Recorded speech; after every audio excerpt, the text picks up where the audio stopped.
안녕하십니까. 거꾸로 투자하는 쇼킹 부동산입니다. 주말 사이에 쏟아진 중요한 소식 정리를 드리겠습니다. 먼저 미국 PCE 발표 내용 정리를 드리고요. 대출금리가 상승했다는 소식, 그리고 새마을금고 뱅크런 가능성까지 좀 종합적으로 살펴보겠습니다. 영상 시청 전에 구독과 알람 설정으로 다른 인생을 만드시기 바랍니다.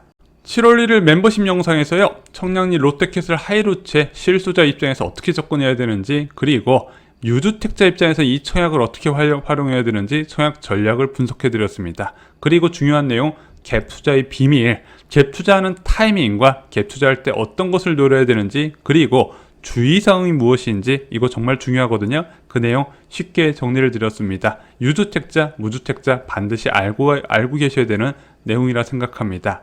미국에서 6월 개인 소비 지출이 발표가 됐습니다. 3.8%가 나왔어요. 시장 예측치 4.6%, 그리고 이전치 4.3%보다 한참 낮았습니다. 3%대까지 떨어졌네요. 자, 근데 연준에서 가장 중시하는 근원 개인 소비 지출은 4.6%가 나왔습니다. 이전치 4.7%, 시장 예측치 4.7%보다 다소 하락했었죠. 자, 과연 이 근원 물가 낮아졌다고 평가할 수 있을까요?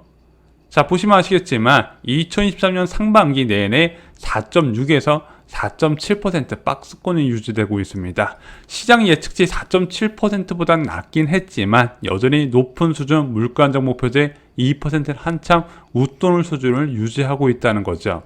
이번 물가 지표가 7월 금리 인상을 막을 수 있을까요? 일단은 패드워치에 따르면 7월달 금리 인상 확률 지금 86.8%를 압도적인 비율을 차지하고 있습니다. 지금은 7월뿐만 아니라 9월 인상 가능성까지 좀 얘기가 나오고 있잖아요. 아직까지 시장에서는 인상 가능성은 20.8%만 보고 있지만 7월달, 8월달 그런 물가 지표에 따라서 결정은 될 겁니다.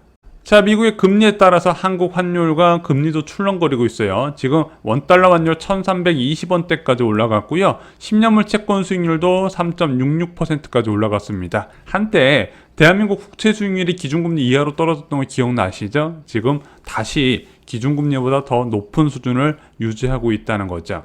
자, 시장금리의 지속적인 상승으로 대출금리가 올해 들어 처음으로 상승했다고 합니다. 어디서 발표한 자료? 한국은행에서 발표한 2023년 5월 금융기관 가중평균금리에서요. 5월 평균이 5.12%라고 합니다. 얼마나 올랐다? 0.01%포인트 올랐는데 가계대출보다 기업대출이 더 많은 폭으로 올라갔네요. 자, 이건 5월달 얘기고요. 6월달에도 더 올라갈 가능성이 있습니다. 왜냐하면 예금금리가 지금 3.8%까지 올라갔어요. 하나은행, NH농협은행에서 3.8%를 제시하고 있고, 우리은행과 신한은행은 3.72에서 3.73을 제시하고 있네요. 자, 이러다 보니까 3%대 대출 관련 상품들이 대부분 사라졌습니다. 전세자금 대출과 그리고 주택담보대출에서 3%대가 좀 간간히 보였거든요. 싹 사라졌고요. 지금은 4.2% 전후에서 대출금리가 형성된 상황입니다. 자, 대출금리가 상승했다는 거 다시 부동산 시장에 영향을 줄까요? 부동산 관련 대출금리는요, 지금 상반기 내에 0.2에서 0.3%포인트로 움직였거든요. 그래서 은행 예금금리도 3.4에서 3.7 계속 왔다 갔다 했습니다. 그래서 지금 그 움직임 범위 밖으로는 아직 벗어나질 않았다고 보고 있어요. 시장이 더 영향을 받으려면요, 대출금리가 아니면 예금금리가 지금 움직임 범위에서 더 올라야 되더라. 그래서 예금금리가 뭐 3.8이 아니라 3.9, 4.0 이런 수준까지 올라가야 된다는 거죠. 근데 그렇게 올라가려면 조건이 충족이 돼야 돼요. 미국에서 현재 전망보다 더 강한 통화 정책이 나오거나, 또는 대한민국 기준금리가 더 오르거나, 또는 유동성 부족 상황 등이 재현돼야 된다는 거죠. 오늘 관련된 내용도 한번 살펴보겠습니다. 자, 먼저 대한민국 기준금리 어떻게 될까요? 금리를 결정할 때 보통 세 가지를 이제 참고해서 결정을 해요. 성장률, 그리고 물가, 금융 안정. 원래 한국은행의 양대 책무는요, 물가 안정과 금융 안정인데, 실제 통화 정책을 보면 요즘은 금융 안정보다는 성장에 좀 더 포커스를 맞추고 책정을 하고 있습니다. 자, 그러면은 성장과 관련된 지표가 나와서 한번 살펴보고 물가와 금융 안정 측면도 서서히 보겠습니다. 자, 6월 한국 수출입 동향이 발표가 됐습니다. 자, 6월 수출은요, 전년 동월 대비 6% 감소한 542억 달러를 기록했습니다. 무역 수지는 11억 달러 흑자를 기록했네요.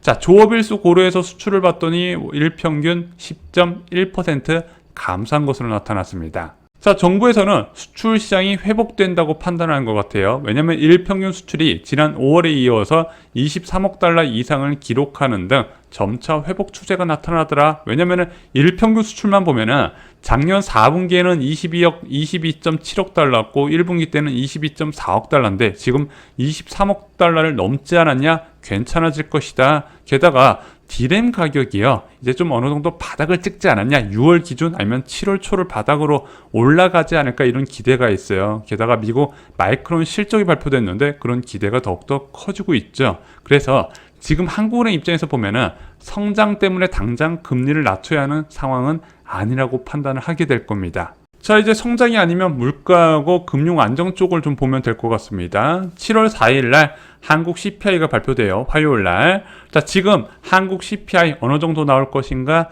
2.85% 상승할 거라는 전망이 지배적입니다. 자, 전월에 3.3%인데 2.85%까지 낮아지면 와, 2%대 물가네, 물가 안정이라고 생각할 수 있을까요? 자, 계속 강조드리지만 헤드라인 CPI는 의미가 없어요. 근원 CPI를 봐야 됩니다. 자, 5월 식료품 및 에너지 제외지수 근원 CPI는 3.9%죠. 여기서 얼마나 떨어질까가 관건이에요. 자, 이 근원 CPI가요, 미국 물가보다도 훨씬 더 중요합니다. 대한민국 부동산 시장에서는. 자, 특히 주목해야 되는 것은 두 가지 물가, 가공식품과 외식 서비스입니다. 자, 가공식품은 전년 동월 대비 7.3% 상승, 외식은 6.9% 상승이죠.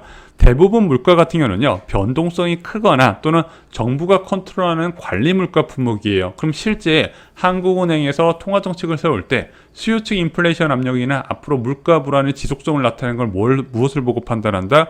가공식품과 외식을 보고 판단한다는 거죠. 자, 근데 이번에는 좀 낮아지지 않을까 하는 기대감도 있어요. 지금 대한민국 근원 물가도 지금 박스권에 거의 갇혀 있다시피 했거든요. 좀 의미 있게 낮아지지 않을까? 왜냐면은 2023년 5월에 발표된 생산자 물가지수 보면은 음식점 및 숙박이 7.1% 상승으로 전월에 4.8%보다 큰 폭으로 떨어졌고요. 음식료품도 7.8에서 7.3으로 낮아졌기 때문입니다. 그래서 외식요금과 가공식품이 낮아지지 않을까, 이런 기대도 있어요. 자, 지금 정부가 근원물가 낮추려고 애를 쓰고 있죠. 그래서 지금 정부가 먼저 개입한 데가 가공식품 가격이었습니다. 그래서 라면을 콕 집었는데 라면뿐만 아니라 다른 가공식품도 가격을 계속 낮추고 있어요. 근데 이게 6월 물가에는 영향을 못 줄 것이고요. 8월에 발표되는 7월 물가부터 좀 단계적으로 나타날 것으로 보여지고 있습니다. 그리고 정부가 아마 가공식품 쪽에 어느 정도 영향력을 행사하고 나면은 외식 쪽에도 영향을 주지 않을까, 좀 이런 생각이 들고 있어요. 예전 이명박 정부 때도 그랬잖아요. 외식 물가 낮추려고 뭐 소상공인연합회 막 대통령 그런 데 찾아가고 그랬었거든요. 아마 이번에도 좀 비슷한 일이 있지 않을까 예상이 되는데, 이게 기업들이 생산하는 가공식품하고 개인 중심의 외식 물가하고 좀 다르거든요. 과연 그것까지 될까요? 좀 살펴봐야 될 것 같습니다. 금융 안정과 관련된 소식도 말씀을 드릴게요. 자, 연체율 비상이 새마을금고, 저희가 지난 영상에서 말씀을 드렸죠. 근데 주말 사이에 기사가 나왔어요. 새마을금고의 수신 잔액이 두 달 사이에 7조 원 빠졌다고 합니다. 연체율도 올라가고 있는데 수신 잔액이 7조 원 빠졌네. 유동성의 위기가 나올 가능성이 제기가 되는 거죠. 문제는 이 수신 잔액이 7조 원 빠진 게 4월 말 기준이라고 합니다. 이때 258.2조 원으로 6조 9,800억 원 줄어들었네. 문제는 얘가 2개월도 더 된 소식이고, 최근에 새마을금고 연체율 관련된 기사들이 쏟아져 있지 않습니까? 그러다 보니까 추가로 예금이 빠져나갈 가능성이 제기가 된 겁니다. 문제는 이게 한번 패닉에 빠지잖아요. 예전에 이청용 총재도 경고를 했지만 대한민국은 모바일과 인터넷 뱅킹이 활성화됐기 때문에 미국에서 일어나는 뱅크런보단 100배 빠를 가능성, 그래서 새마을금고에서 급격히 자금이 빠져나갈 가능성을 지금 경계해야 되는 상황. 그래서 정부도 지금 공동대출에 대해서 비상 긴급 대책 회의를 열고 있는 상황입니다. 지금 개입이 이미 들어갔어요. 자, 과연 한국은행의 선택은 어떨까요?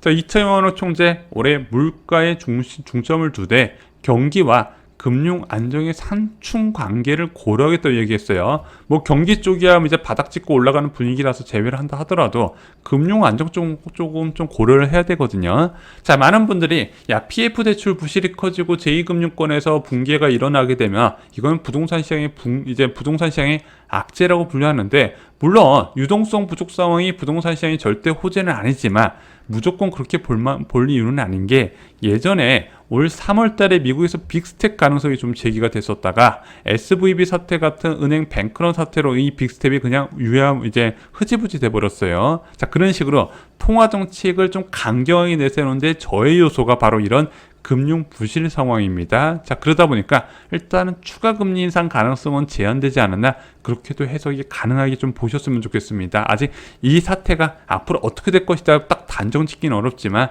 양방향의 가능성 좀 동시에 체크를 해보셨으면 좋을 것 같습니다. 자, 오늘 물가와 경기 그리고 금융 안정된 관련된 내용 살펴봤습니다. 앞으로 부동산 시장이 어떻게 바뀌든 저희가 미리 여러분께 빨리 전달드릴 수 있도록 최선을 다하겠습니다. 여러분들 늘 감사합니다. 구독, 좋아요, 공유 꼭 부탁드리겠습니다. 감사합니다.